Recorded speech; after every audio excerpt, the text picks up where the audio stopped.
Hello viewers, চলুন মেলা দেখতে গেছে বাবার হাত ধরে একটা ছোট্ট ছেলে, এবং সে দেখছে যে পাশে অনেক রকম জিনিস বিক্রি হচ্ছে।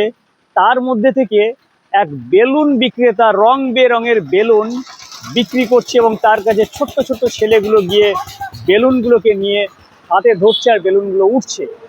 সে বাবাকে আবেদন করলো যে বাবা, আমার একটি বেলুন চাই।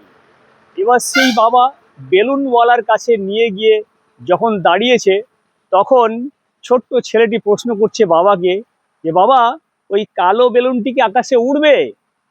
ঠিক তখনই বাবা তার ছেলেকে উত্তরটি দিলেন যে বাবা, বেলুন কালো, লাল, হলুদ এই রঙের কারণে আকাশে ওড়ে না। বেলুন কিন্তু আকাশে ওড়ে, তার ভিতরে থাকে এক ধরনের গ্যাস, আর সেই গ্যাসের কারণেই বেলুনটা আকাশে ওড়ে। এতে রঙের কোনো কারণ নেই। এই ছোট্ট ছেলেটি যা বুঝলো, আমাদের অনেকেই সমাজে বড়রা কিন্তু সেটা আমরা বুঝি না। মানুষও ঠিক তাই, সিঁড়ি বেয়ে উন্নতির সোপানে যে যায়, সেটা বাইরের কোনো কারণ নয়, সেটা হচ্ছে ভিতরের কারণ।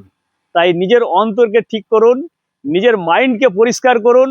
মাইন্ড এবং অন্তর হার্ট যদি মিলে দিতে পারেন, এবং তাকে মিলে যদি কিছু আপনি চান, তাহলে সেই শাহরুখ খানের বিখ্যাত ডায়লগ আছে না, কোনো কিছু চাইলে পৃথিবী আপনাকে হেল্প করবে সেটা পাইয়ে দেওয়ার জন্যে।